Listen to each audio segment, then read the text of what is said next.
if it comes to the point where I see Matt Olson there, and I know that Bryce Harper and Pete Alonso are still waiting in the wings, like maybe a round or two later, I think I'm passing on Matt Olson. Kept hearing home run after home run after home run. I was like, holy crap! Like, it's the old Altuve, you know. And I'm going after guys like Austin Riley that's going to hit close to 40 home runs with a decent batting average. It has nothing to do with the luxury tax or any of that stuff, dude. It's just the owners want to bring a champion to a team. They're gonna do whatever it takes. All right, welcome everyone to Real Talk Fantasy Baseball. I am the host, Will Power. With me today, as always, is Javi the Commish, and we have a special guest on the show today. That would be my very close neighbor, John Murrow, that lives in the neighborhood, and he is actually in the fantasy league with us, and he has a pretty stacked squad, if I do say so myself. I know, John, you love prospects. You love talking about prospects. Unfortunately, we did the prospect episode last week. You know, I should have asked you to be on the episode last week, but you know what? There's lots of episodes in the future, you know, so I'm sure we'll be asking you to come on again sometime. I appreciate that, and I thanks for hosting me. Yeah, no problem, dude. All right, so let's see. Let's go ahead and start the show with everything that everyone wants, and that would be 2-star pitchers for week 3. And I know saying the weeks is a little bit confusing because you got so many different sites that people play on. For some people it's week 2, for some people it's week 3. Like I noticed that in ESPN they count this as week 3, which is, you know, next week, and then in Yahoo they're still counting it as week 2. So for the people that don't play on Yahoo sites like us, today is April 4th, and the 2-star pitchers that we are talking about are on April 8th and April 9th. And the following weekend as well. So go ahead and get this started with our 2-star pitchers. I'm going to put this graphic up so that way everyone can see who we're talking about. And if you're listening on the audio side, we will go ahead and say that out loud as well. All right. So we got Louis Varland versus the Los Angeles Dodgers and at Detroit. Ronaldo Lopez versus the New York Mets and at Miami. Casey Mize at Pittsburgh and versus Minnesota.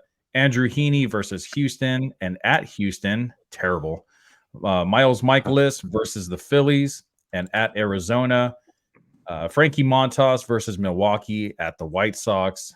Jose Quintana at Atlanta Braves versus KC. James Paxton at Minnesota versus San Diego. Javier Assad at San Diego at Seattle. Chris Paddock at the Dodgers at Detroit, and Graham Ashcraft versus Milwaukee and at the White Sox. Now, there are a lot more 2-star pitchers than the ones that we named, but these are the ones that are owned in less than 60% of leagues. I feel like we don't really need to go over the actual studs because they're not available anyway. So let's go ahead and start with Javi. Javi, who is your number 1 2-star pitcher for next week? Alrighty then. My guy that I'm going with is Frankie Montas from the Reds. Starting off the season, man, I believe he was penciled in as a relief pitcher. He started off pretty good, man. He's 2-0 with a 0.77 ERA, 9 strikeouts, 103 WHIP, and 11 2/3 inning pitch. Last season he played the Yankees, or the past 2 seasons, and he was really much an afterthought due to injuries. Before that, he was with the A's. Obviously, started off gradually. He started off really slow. You know, there was a lot of hype on him, and it was kind of dying down. And then he had a breakout season in 2021, where he went 13-9 with a 3.37 ERA. His matchups look great. He's playing the Brewers, which I know are 4-1, but he just did beat the Phillies. Sorry, John. In 5 2/3. Gave up a run. Nasty. He was good, man. I had a couple buddies at work, like, putting bets on the Phillies to win, and when they saw that they lost, I'm like, dude, the guy that's pitching against him is pretty good, man. Montas is good, and he was going up against Wheeler, you know, their ace. So, and then they're playing the White Sox, which the White Sox are the White Sox, and I think they're really a matchup based type of team where you can probably plug in any pitcher and against the White Sox, and they'll probably go pretty deep and do good. But I like these two matchups. If he can, if he can play against the big dogs like the Phillies and pitch the way he did, I think he's got a good chance against the Brewers, and then the White Sox should be an easy dub. Because I believe it is. Oh, it's at Chicago. But even then, I think those are two great matchups for him. Yeah, I agree. I like that pick also. It's hard early in the season, because you don't know if guys are fully stretched out. You don't know if they're going to go 4 innings or 9 innings, like we just saw a no hitter, just a few days ago. So that being said, take what we say with a grain of salt, kind of this early in the season. Yeah, exactly. Sprinkle. Mm-hmm. Just because, like I said, the guys are not fully stretched out necessarily, and certain places they're going to be playing in really cold weather. Like I saw the Braves the other day. Acuna was wearing like a face and neck gaiter because they were playing in really cold weather, and at this point in the season, the temperatures are low. Guys are kind of scared to hit something that might be off the hands because it's going to hurt like hell. If you've ever swung a bat in the cold, you know what I'm talking about. And yeah, so that being said, John, go ahead and give us your 2-star pitcher for next week. Yeah, I loved Frankie Montas as well. Coming off of watching him against my Phils, and he just looks so calm, cool, collected. But just to switch things up a little bit, I'm actually going to go with Casey Mize. Casey Mize is a guy I've had my eyes on, big prospect guy, as you know. So Casey Mize is a guy I've just been watching for years, and former first overall pick. Not too far removed, and his issue's just been health. Just keeping him healthy, and just looks like he's so due for a breakout season. I've just been sitting here waiting for a few years. Just when is this guy going to finally stay healthy? When can he break out? Because he's got the stuff, and it's not that just he has the stuff to stay, relevant. He's got the stuff to be an ace, and he doesn't have the pressure either with Tarek Skubal, as the ace of that team. So just looking over Casey Mize's numbers, again, number 1 overall pick a few years back. And he's really proven that, especially this past spring training, coming off of a 3-1 record, 2.21 ERA, 20 strikeouts and 20 innings pitched, 9 walks. The walks could be a little bit lower, but I do love the matchups that he has this week. It looks like Pittsburgh, he's starting off against, and then looks like he's going to match up against the Twins as well. Pittsburgh's a hot lineup, but don't get me wrong, they're still young too. And, I love young pitchers against young lineups just because there's really no expectations there. He's young and he's got nasty stuff. So I love the matchup there. Casey Mize, very high on him. I picked him up actually in my other league. And, I just think his upside, not just for this week with the 2 starts, but this season, is a guy that if you can pick him up pretty cheap, why not? Yeah, I remember a few years ago. I remember when he finally got the call up, and everyone was just like, "Oh, Casey Mize, you got to get him." And I think it was injuries and just not being very good early on in his career have kind of like made people a little bit like, worried about him. But I agree. I think that he's one that if you can get him now for, super cheap for free on free agency, I think it's play the matchups in the beginning, especially in a 2-week start or a 2-start week. But maybe if you're lucky enough to have him for that 2-start week and he does well in both, keep him. And even if he only has like 1 bad start, like I don't like dropping guys after they only have like 1 bad start. Like Ryan Pepio just had not the greatest start, and I'm not going to drop him. I feel like it's too early for that. So don't panic. It's a long baseball season. And John, since you bring up the Pirates, I actually want to ask you guys, do you think that their hitting is actually legit now? I mean, they haven't had this hot of a start since 1983. They started the season with a 7-0. Like we haven't seen that from a lot of different teams in a long time,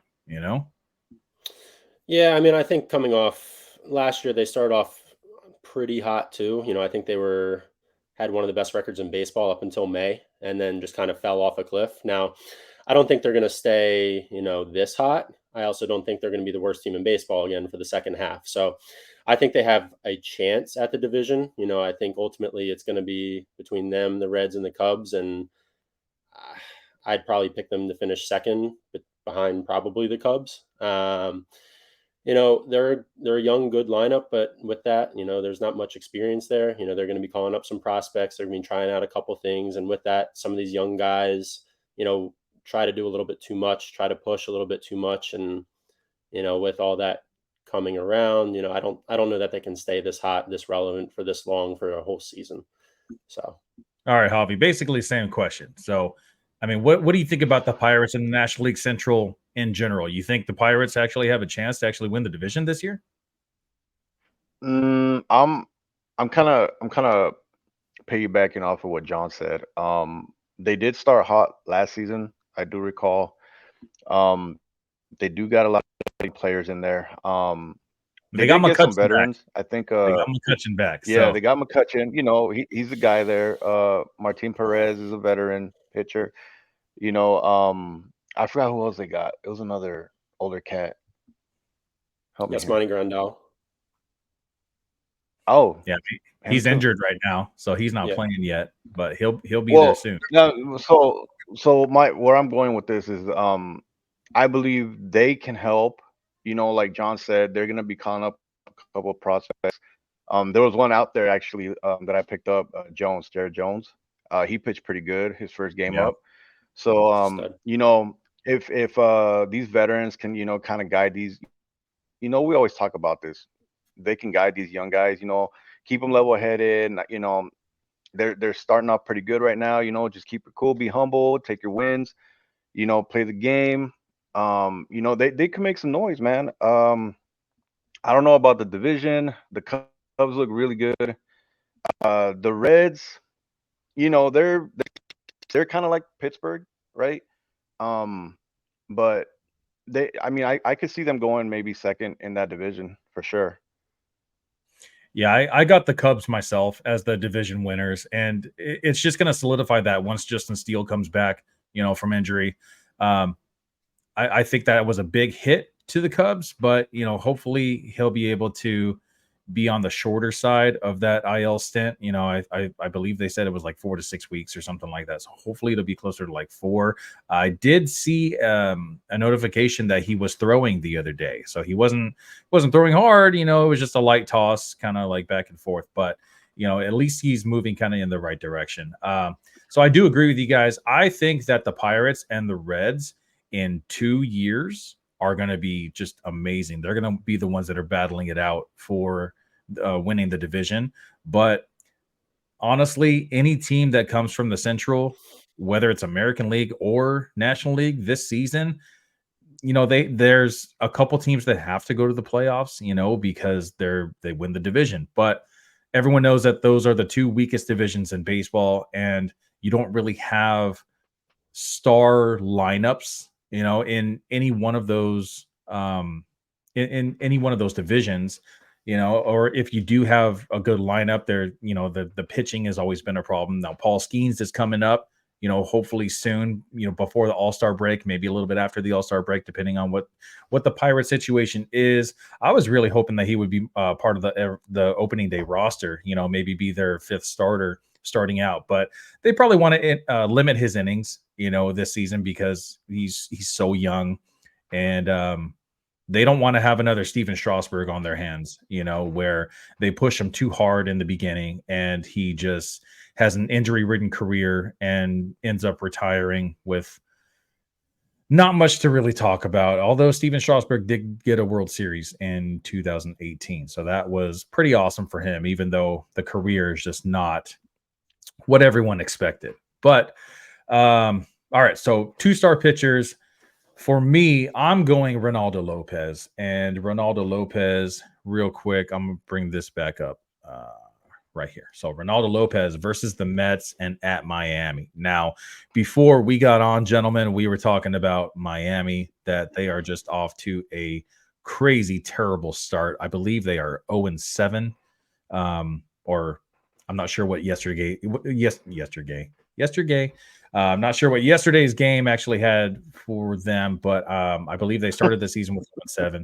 And I like the Mets matchup too. Like the Mets are really nothing to be like crazy excited about or anything. They do have Pete Alonso, um, big power hitter, but also strikes out a lot. I believe Lindor is probably going to be like their best like all around hitter. And Jeff McNeil, he's a couple seasons removed from batting over 300. We haven't seen that from him lately. And I mean, who else really is there on the Mets that's actually like, worth talking about when you're talking about, matchups and stuff. I can't really think of anybody else. There's other guys that, have upside or whatever. But when it comes to the Mets, it's like it's Lindor and Pete Alonso and kind of that's about it. So I do like that matchup a lot. Ronaldo Lopez has been great in the past. I almost want to say elite. I think that he's just like was right on the cusp of that. Used to be a starting pitcher and ended up going to the bullpen the past couple seasons, but he just pitched 6 innings against the White Sox. I know the White Sox are not the best matchup. I mean, it's a really good matchup, but it's not the best, like the takeaway, from Ronaldo Lopez. He went 6 innings, allowed 4 hits, 1 earned run, 2 walks, and 5 Ks. I think the walks are really going to be the Achilles heel for Ronaldo Lopez. He walks a lot of batters, unfortunately. I think his walk percentage was at like 15% or something like that last season. So I'd like to see that come down a little bit, but early in the season, a lot of these guys, cold weather, you can't really grip the ball that well, and with the spider tack not being able to be used anymore and the umpires checking the hands, it's a little bit different ball game now. So I'm willing to take a chance on him with those matchups for next week, though. All right, so that was on a powerful offensive team. That's another thing too. He actually has run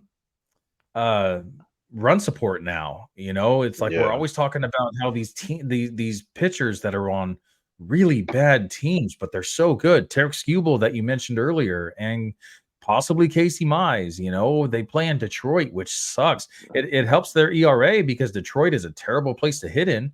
But lack of run support. Unfortunately, Javi Baez isn't the guy that they thought he was, and Miguel Cabrera is gone. Dude, sometimes pitchers just need like 2-3 runs on the board, and they like hit like this mode where they just kind of coast. They're a little bit more confident. You know what I mean?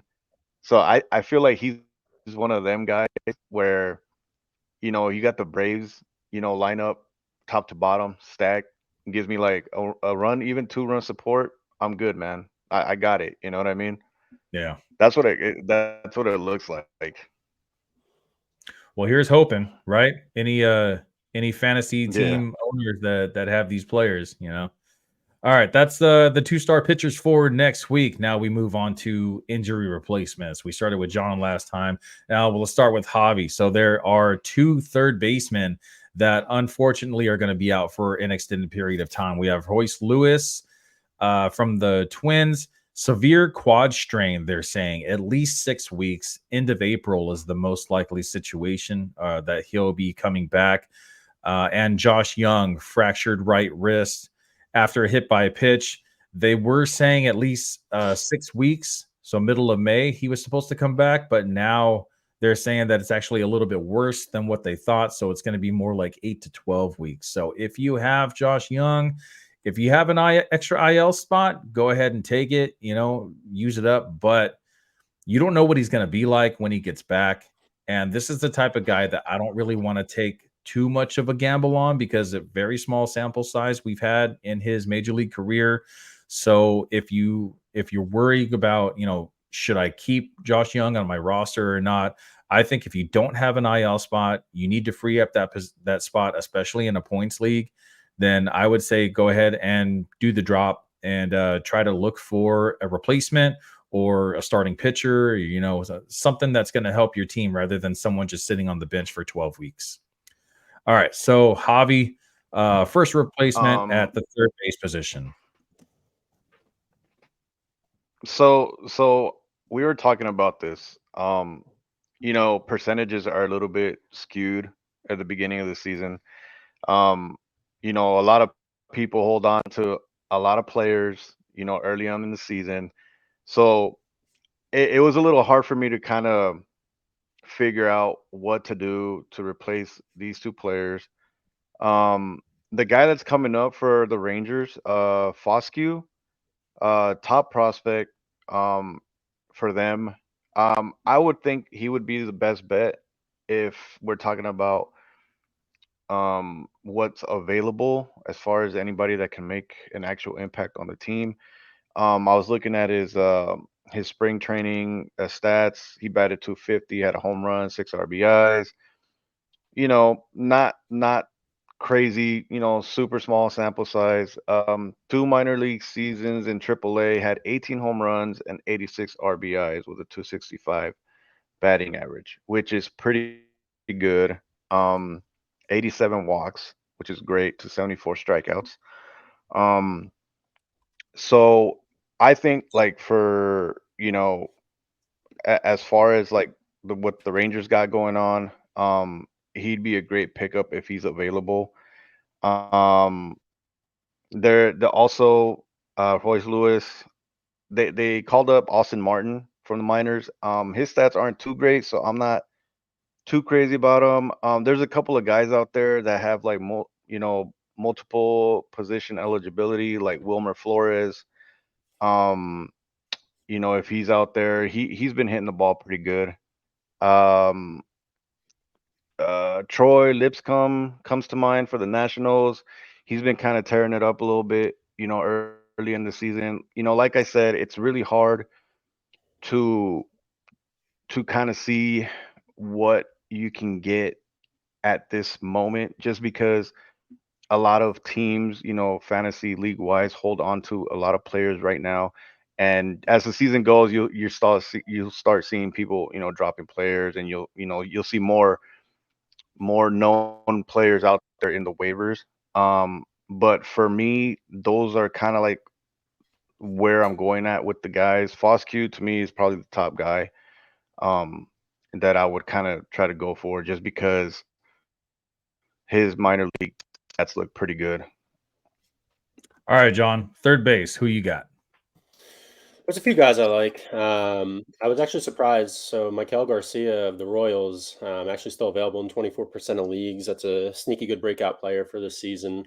So I was actually surprised to see him available in that many leagues. A trend here that you'll see with me with fantasy is that I love guys that are able to go multiple positions. So Michael Garcia, third base and shortstop eligibility. Cabrera, second base, third base, shortstop, outfield. Great Yankees lineup. He's gotten off to a hot start as well. Ryan McMahon available in a ton of leagues too. But the guy I'm ultimately going to get to here is Jordan Westburg. Yes. Jordan Westburg, I picked him up in our league, Will, and he just kind of gets lost in the sauce a little bit. I mean, I think being 25 years old as a top prospect on a team full of top prospects on that Oriole lineup, I mean, he's a guy that just kind of goes very under the radar. So he's now a full-time player. He's getting a ton of playing time.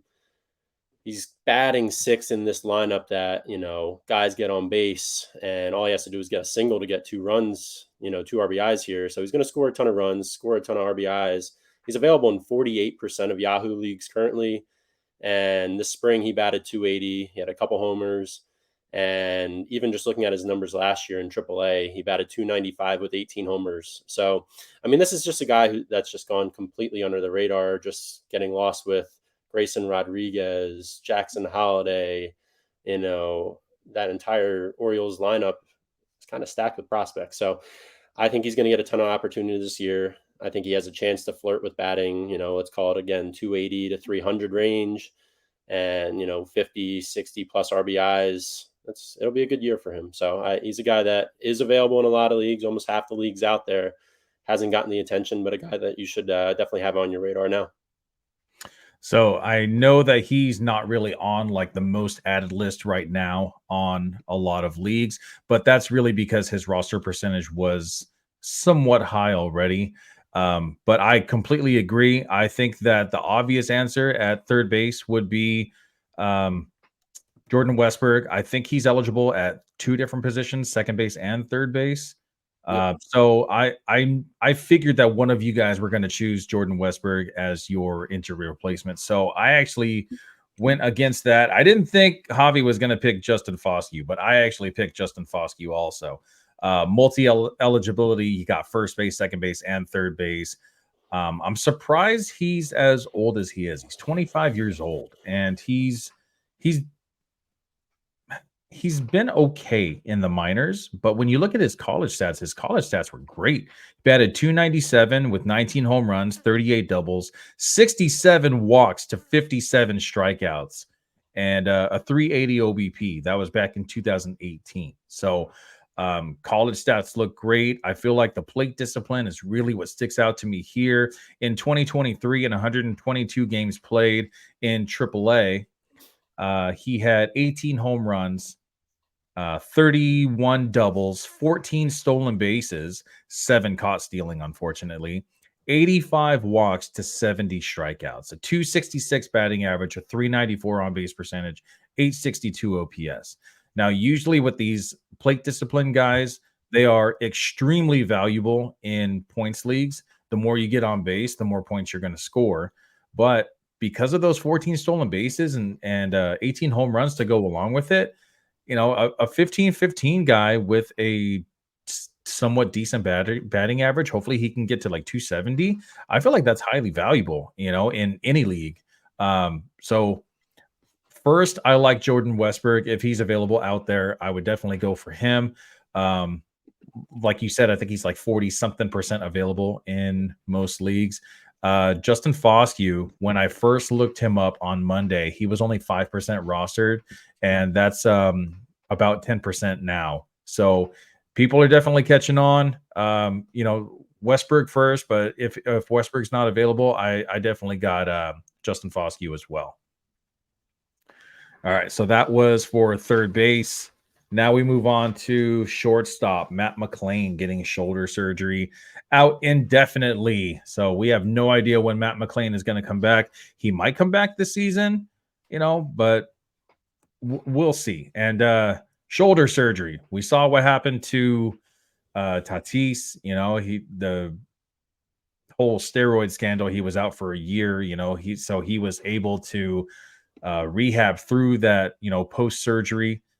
After he was supposed to come back in Major League Baseball. And we also saw Cody Bellinger a few seasons ago in 2020 when he wrapped arms with Kike Hernandez after he got a home run and ended up injuring his shoulder, got off-season shoulder surgery, and he was terrible for the next 3 seasons, 21, 22, and 23.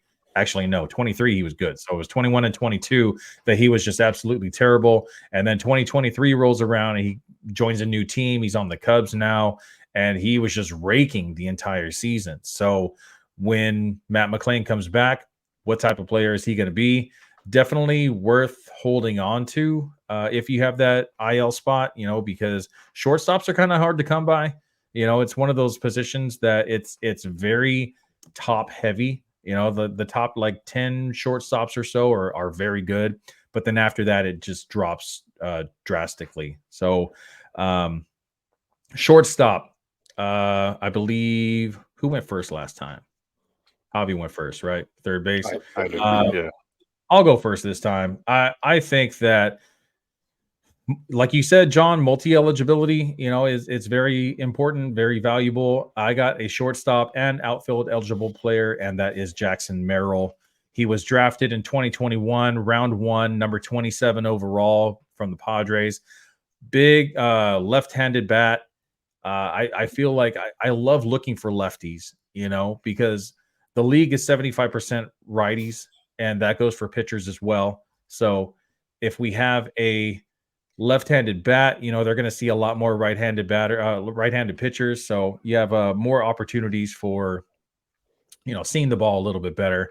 So he's played every game with the Padres so far this season, and he struggled a little bit, you know, his first major league home run on Monday. And an opposite field home run actually off of a Kyle Gibson. So if you watch that home run, it's actually very nice. He followed the ball to the outside of the plate and just squared up on it and left the yard. And I think he has a lot of potential when it goes to home runs. If he can do an opposite field home run at Petco Park, which is one of the worst ballparks when it comes to home runs, I think that the future looks pretty decently bright for the former first round pick. He batted 277 with 15 home runs, 15 stolen bases in the minors last season. He's played 200 games in the minors so far and only has 133 strikeouts. So strikeout percentage is pretty good. Walks aren't that great. So, low strikeouts and low walks, that kind of shows me that he's actually making a lot of contact. But the low batting average to 270, I mean, not low, but low for the minors, 277 batting average. It kind of shows me that he's making a lot of contact, but it's a lot of soft contact, whether it's on the ground or in the air. Unfortunately, we don't have any Statcast information on him yet because he hasn't played enough in the major leagues. But now that he's surrounded by vets like Manny Machado and even Tatis, that's been around the league for a little while, and there's a lot of veteran bats that kind of could give him guidance in the Padres system. And he has major league coaching now, which is an upgrade from any minor league coaching also. So I think that we could see some steps from Jackson Merrill, moving forward, for the season and for the future. Also, you don't waste a first round pick on someone that's a question, So I feel like the Padres trusted him enough to get him at number 27 overall. I think that he's worth a flyer on, Hopefully, like I said, the shortstop position isn't very deep at all. So, Jackson Merrill, I feel like with his roster percentage, I think he's available in most leagues. So yeah, that's my pick. All right, let's go ahead and go with John. Who's your shortstop? Well, my shortstop was Matt McLain until that shoulder injury really. You guys baited me into drafting him too. I overpaid for him. I was so hype on him, and then just it was like getting 3 flat tires at the same time, and the 4th one fell off. So, with that said, Jeremy Pena available in 34% of leagues. Not ultimately the sexiest player in baseball, but he's a consistent player. Currently batting 400, 2 homers, and 6 RBIs through 7 games. Trevor Story, he's one of those guys I guess I used to like a lot. He strikes out a ton, hasn't lived up to the hype in Boston, but he's available in 33% of leagues. He started the season 1 for 13, but is 6 for his last 13 with 3 doubles, 4 RBIs. So he's a guy that when healthy can perform, but the key word there is when healthy. And I don't really trust that Boston lineup too much, but a guy that could be cheap, could be had. But ultimately, the guy that I do really love, and I don't understand why he doesn't get the hype that other guys in this lineup or across baseball do get, is Orlando Arcia. Orlando Arcia, I mean, even as a Phils fan, secretly, I hate him, after everything that went down with Harper last year in the playoffs, the attaboy Harper, and he's got a mouth, but he backed it up last year. So recently, Brian Snitker had said that he felt tender after one of his swings, but Arcia came back and just said he's still 100%. So Arcia is available in 84% of leagues, which I found shocking. I added this guy a couple of days ago in our league, and I couldn't believe that not only was he available, but 84% of leagues was shocking to me. This guy's a 248 career hitter, but he's been in the league for a while. Not a prospect that we've been talking about a whole lot, but he's starting to really come into his own in Atlanta. He was an all-star last year for the first time, but in that Braves lineup, who wasn't, if you will. But anyone who's even an average hitter in that lineup has a great chance to score a ton of runs, RBIs. And this is a guy that they traded Vaughn Grissom away for so they could get Arcia in this lineup more consistently. I mean, this guy hit last year and he's hitting this year. So all he's done this year so far, start 9 for 20, 5 singles, 4 doubles, couple RBIs under his belt. He's going to score a ton of runs in that Braves lineup. He's batting towards the bottom lower end of it. So he's gonna get his chance at RBI. Anyone following that huge lineup is going to have a huge chance here. So set a career high last year with 17 homers, 65 RBIs. He had some really good potential in Milwaukee when he first came onto the scene here, but he's really coming to his own. And, again, 84% of leagues haven't touched this guy, and I'm not really sure why. Again, 650 slugging percentage to start the year, 1126 OPS. It's early, but I'm big on Arcia. All right, Javi, same question. Matt McLain, shortstop replacement. Ooh, okay. Then all three of us got somebody different. It's pretty cool. So I'm going with Bryce Terang from the Brewers.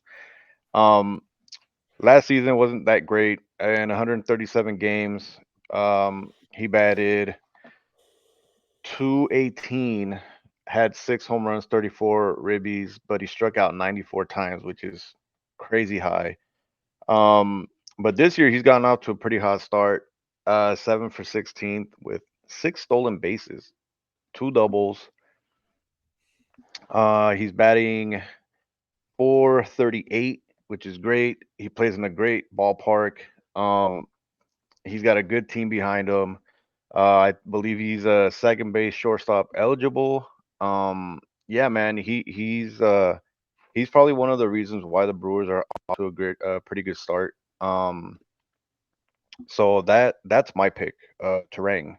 I don't know the percentage of his availability, but I know it's way low. So if he's out there and you need a shortstop replacement, ride the hot wave. It's not a bad pickup. Yeah, I think he's probably going to be unavailable in most leagues. If the person that lost Matt McLain hasn't already replaced him with someone else, yeah,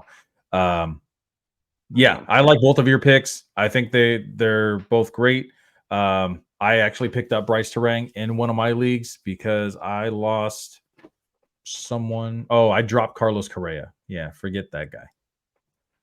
But yeah, I've had Carlos Correa in a few different leagues throughout the seasons, throughout the years, and every year I'm like, all right, he's gonna do something great, And the last time that he was actually good is when he was with Houston, which was a couple seasons ago. So I think moving away from Houston was really bad for him. He's right-handed bat in the Crawford boxes that are easier to hit home runs in Houston. I feel like that elevated his value just a bit. Plus, the center field in Houston, it's huge. You got balls that roll all the way to the wall and they take forever to get back into the infield. So I feel like that was a big help for him. So if you're listening, if you have Carlos Correa, if you're thinking about dropping him, I did, and I picked up Bryce Durant, All right. So that was shortstop. Let's move on to catcher. Javi, who you got as your Sean Murphy replacement? Oh my god, dude. The waiver is so bare right now. We're talking about catchers. We're talking about a certain percentage below 60%. There's really not much out there to go by. I saw Bo Naylor for the Guardians, who's out there. Um, he's batting all right. Langoliers from the A's, which I don't know if that's a good idea, but he was a highly touted prospect. So there's room to grow for him. And this one was a tough one for me, bro. I'm not gonna lie to you. I had a hard time finding, Salvador Perez. If he's out there, he's an oldie but goodie. If he can stay healthy, the Royals are all right. They're starting off pretty good. But yeah, catchers, bro, is I always tell you it's like the tight end of the NFL, dude. It's so hard to get a consistent bat for a catcher. If you're not like top 5, like you talked about, with shortstops, like after like the top 5, dude, like there's a huge drop off. And I think catcher's a I little mean, bit deeper this year than in previous seasons. I'd say more like the top 10 I think are pretty decent, but they're already rostered. You know, you're not going to be able to get any of those guys. So out of all the names, if you had to pick one, who would you go after? I'd probably go Bo Naylor, just because we have a bigger sample size from him.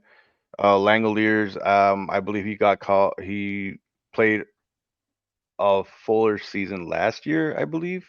He got called up the season before that.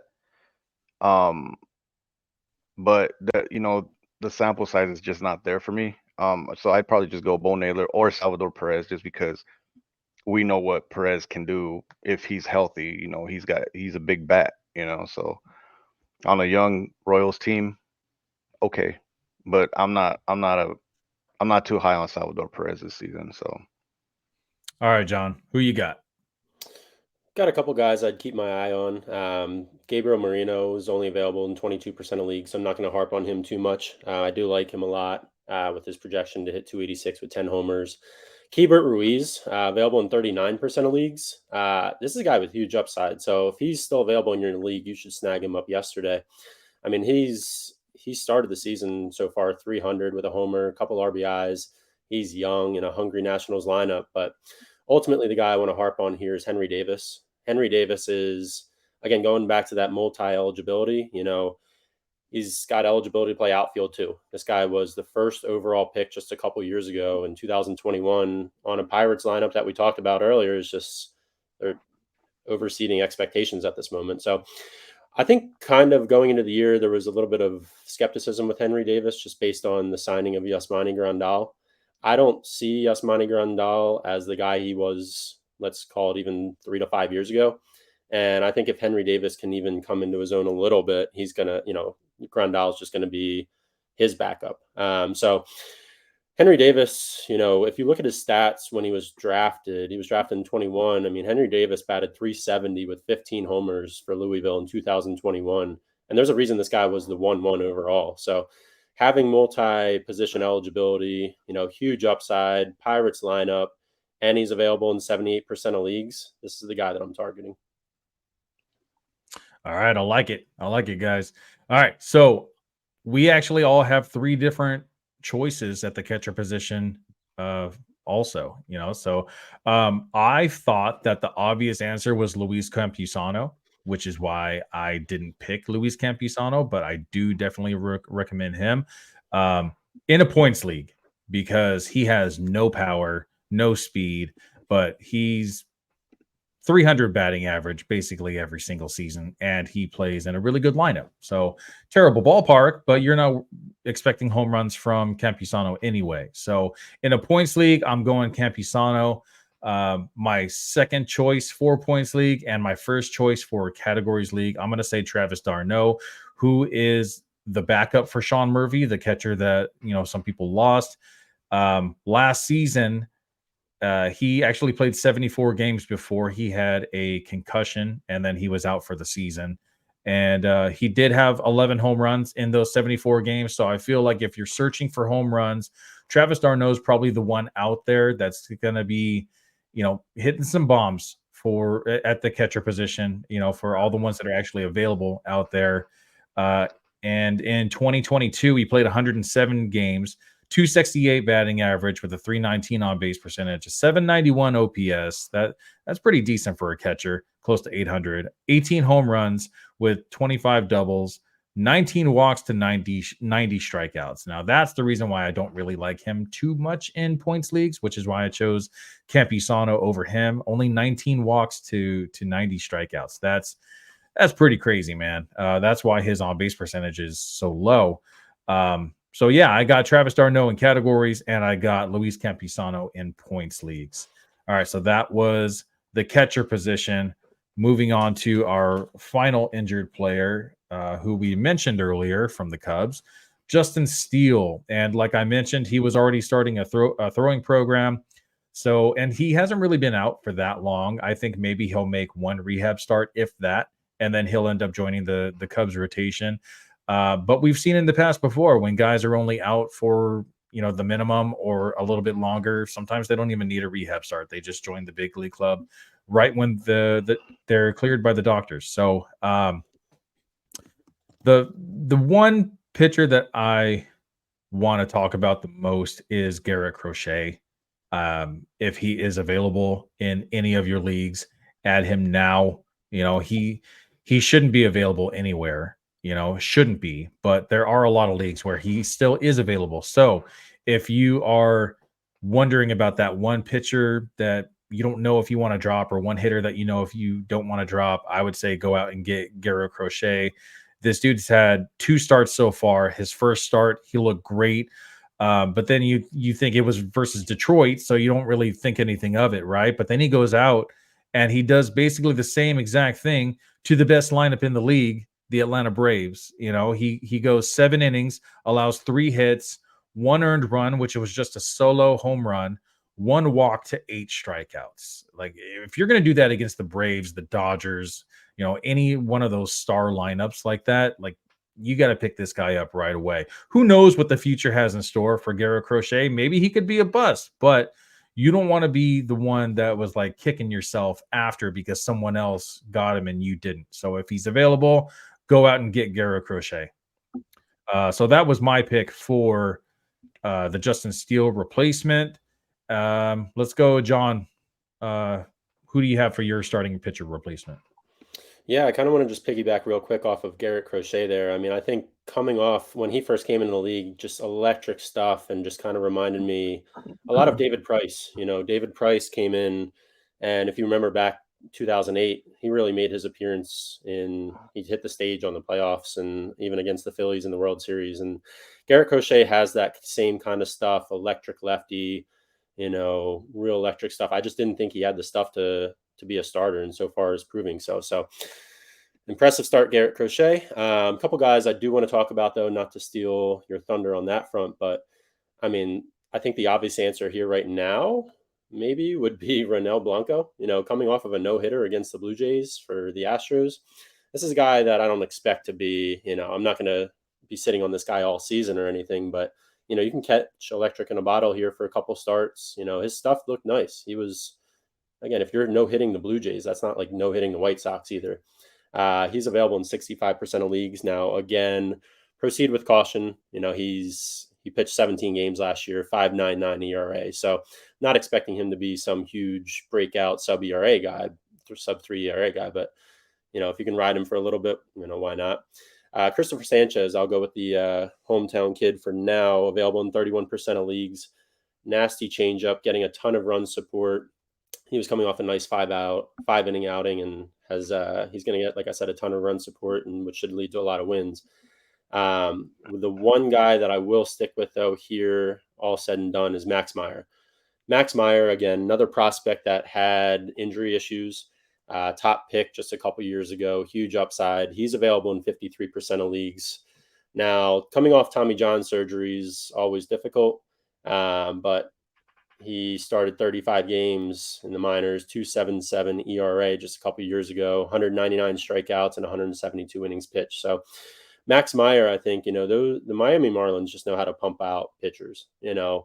They may not always pump out the best hitters, but they know what they're doing when it comes to pitching. So Max Meyer. Real quick, I don't know if you saw this alert, but I was talking to Javi about this earlier. You're talking about the Marlins right now starting pitching. Yuri Perez is actually getting Tommy John surgery next Monday. They just scheduled it. Come on, man.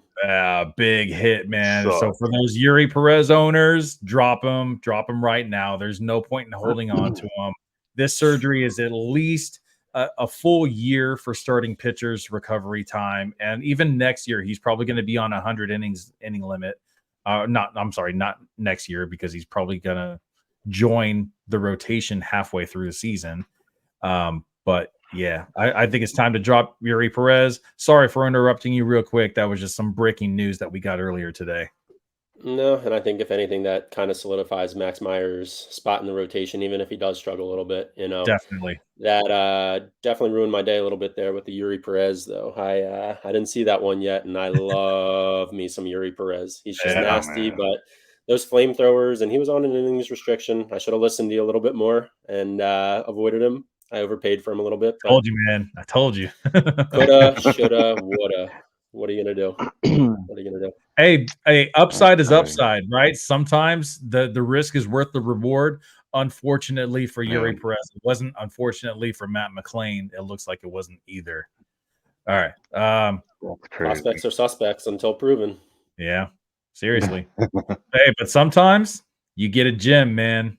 You get a gem. You get that rookie of the Yeah. year, and they win the league for you. You know. All right, guys. One more thing that I do want to add about Garrett Crochet. You said he's a lefty, and usually righties hit lefties pretty decently. He was throwing his fastball almost 100 miles an hour. I think he did touch 100 a couple times. And that cutter in on the hands, I don't know if you guys watched any of his start, but dude, he was getting so close to their hands, man. And it doesn't look like a cutter until it's too late. They think they're swinging at fastballs. So many times I could hear the bat cracking. I'm sure he broke some bats in this start. A lot of like really weak contact just going right up the middle because he's right in on the hands. They're hitting the ball on the handle. You know, there wasn't a lot of hard contact at all, obviously, because he only allowed 3 hits, you know, against that Braves lineup. But the one thing that I kind of wonder about, it was a very cold game, you know, like I mentioned earlier with Acuna wearing the neck gaiter and trying to stay warm. So because that cutter was coming in heavy on the hands on the opposing batters, I'm thinking maybe the Braves were scared to swing a little bit, you know, because they didn't want to feel that sting in their hands. So I'm wondering once the weather warms up, if he's still going to have that type of approach, you know, against right-handed batters, or if he might change it up a little bit. But for now, I think he's the safest bet, you know, for starting pitchers that are available out there. I don't know. That was my little tidbit for the day. I wouldn't be shocked to see him as a trade target too in actual baseball, not just fantasy, where, someone would give up a ton of prospects to get him. I'm sure he's a young guy himself, but that White Sox need to just blow it up, get as much as they can right now. Yeah, I mean, Yeah. Luis Robert, imagine the haul they could get for that guy. Or Robert, my bad. Gotta say his name right. Luis Robert, Robert. homie. Yes, Luis sir. Robert. Come after you. I can't believe you I'm didn't know sticking with Bebop. Montez, bro. I'm sticking with Montez. Frankie Montas.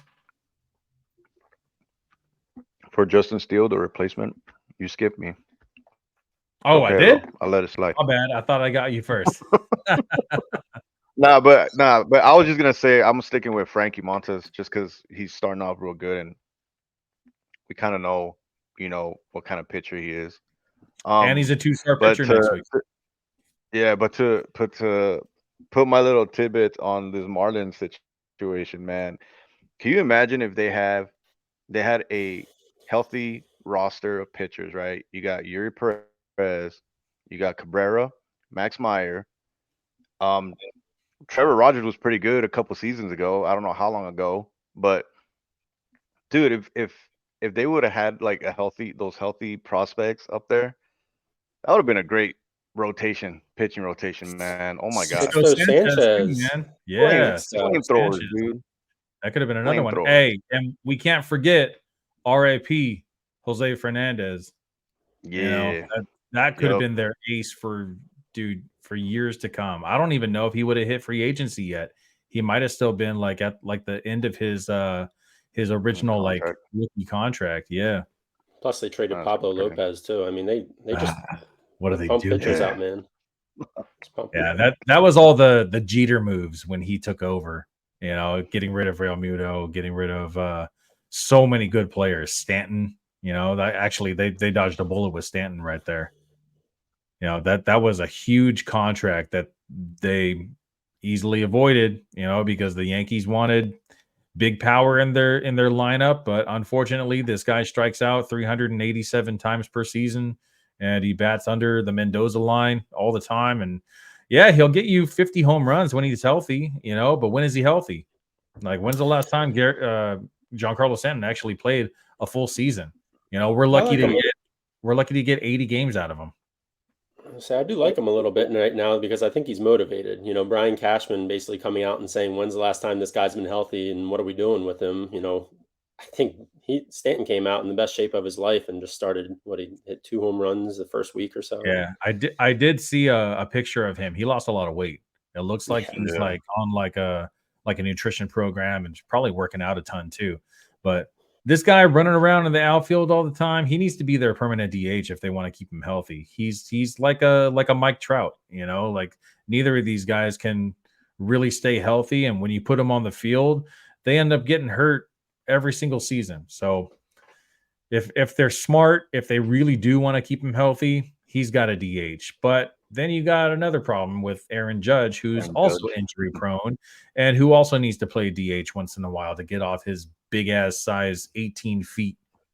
So Yankees got a lot of problems, but there are a lot of good problems, I guess.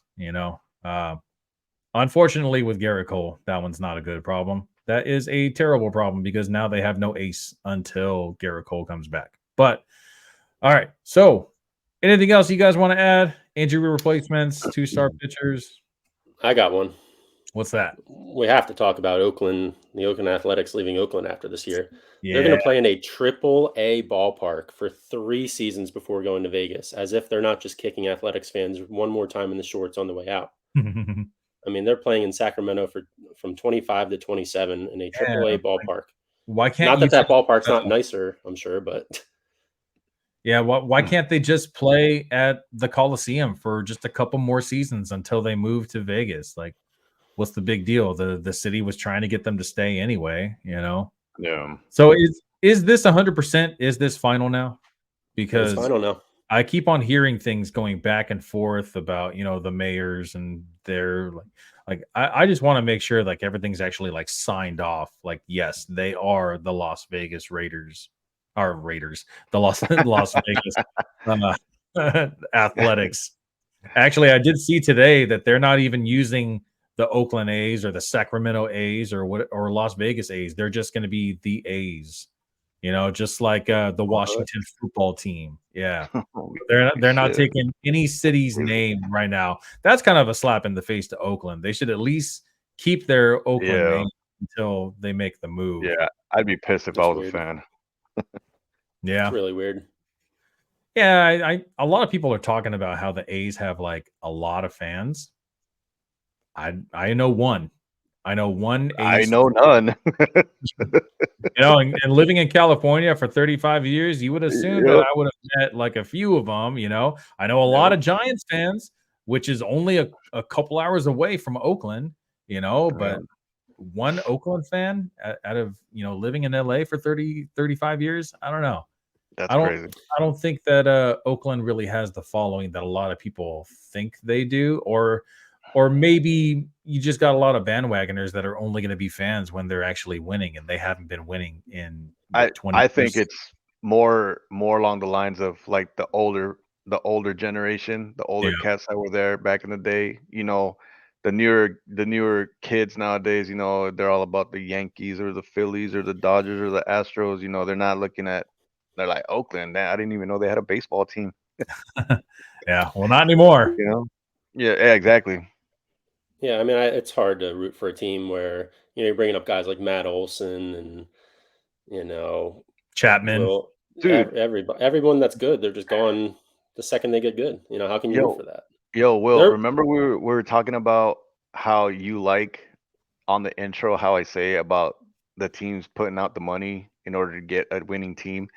You heard about the Mets, right? That the dude saying, I'm not going to shell out money. We're doing this through the draft and this and that. Like, we were just talking about this shit, right? They're doing the same thing with Oakland. They don't want to, give them a new stadium. They don't want to shell out the money to bring in the players. It's like, come on, man. Like, especially if you got a big fan base, right? You're losing out on a bunch of revenue. You're losing out on new fans. Younger fans. It's just crazy to me when owners talk like that, where they feel like the only way that they can have a winning team is through a draft. It is possible. Don't get me wrong, but you do need some kind of star power in your team, bro. Like in order to attract other players, So I just thought that was a dumb quote that he said, and that's why the Mets are where they're at. I feel like that's like the old like Oakland mentality, like from Moneyball, The like numbers, finding value in players that no other team sees, which is why they're trying to do like this like whole draft thing. But as we've seen with like the Rays, who draft very well, develop their players very well, trade very well, that you can make it to the World Series and almost win without like those stars, that other teams have. That the season that they almost won, Blake Snell won the Cy Young. They had some stars on that team that were homegrown talent. But the A's, they don't really have any homegrown talent. And I mean, I guess you could say like Brent Rooker is maybe like their best, but they traded away some homegrown talent that was really, really good. Matt Chapman, like we mentioned, and Matt Olson, like we mentioned, and Sean Murphy. Yeah, they just keep on making all these moves. Like you're trading away these guys that are moving away to be stars, and you're getting peanuts for them in return. I'm sure Zach Gelof's on the way out here soon. Yeah, Gelof, you guys know Rooker. Do you know the biggest contract the A's have ever handed out? Just testing your knowledge here. I don't. Chris Davis. 2004, 6 years, $66 million to Eric Chavez. Wow. Think about that. Wow. I get it. Baseball's a business. And you don't want to be paying huge contracts, but it's been 20 years since they gave out a 6 year, $66 million contract. They should literally be disgusted. See, and that's what's frustrating about being an Oakland fan. And I understand why there's not really a lot of fans, because the city, not the city, but the owners haven't done anything to make the fans want to watch. Exactly. Bad for the fans. I mean, the ballpark's nasty. The team's not much fun to watch. And I just feel bad for the fans, honestly. Yeah. Mm-hmm. Yeah, but maybe the move to Oakland, maybe it'll be good for them. I wonder if they're going to stay green and gold or green and white. I wonder if they're going to change colors. Good question. Probably. We'll see. I mean, moving to a new city, sometimes they've changed colors in the past. Like I can't see a Vegas team fucking green and yellow. That's weird. It's weird, right? It makes it weird. I don't know. Like they should have like neon lights on their jerseys or something. That's what Vegas. All right, guys. So before we log off, make your way to rivalfantasy.com, which is one of the, in my opinion, best sports betting websites out there. They are fantasy based. It's not like the parlays and like the confusing side of sports betting. It actually makes it very easy for you. There's daily challenges where you have two players. You pick one of the players, whichever one you think has the most fantasy points for the day. There's fantasy bingo, where you select a bingo card, and on that card you don't get to see it before you draft your players, but on that card it'll say like 2 stolen bases or 10 strikeouts from a pitcher, and you have to try to get your spots filled up, which is whether it's 5 across, 5 up and down, or 5 diagonal. They also have daily drafts, weekly drafts where you can play against other people that are also betting on their draft to win. There's like $1 bets, $3 bets, $5 bets, $10. I think it goes up to like $100. So if you want to spend a little bit or you want to spend a lot, they have everything for you. Go over to rivalfantasy.com, use the code RealTalkBaseball when you're creating your account, and when you make your first deposit, they will match it up to $200. So rivalfantasy.com or the Rival Fantasy app, download today. All right, guys, we've reached the end of the show. We're about an hour and 4 minutes in. Feel like it was a really good show. We gave some good content, some good injury replacements, and 2-star pitchers for next week.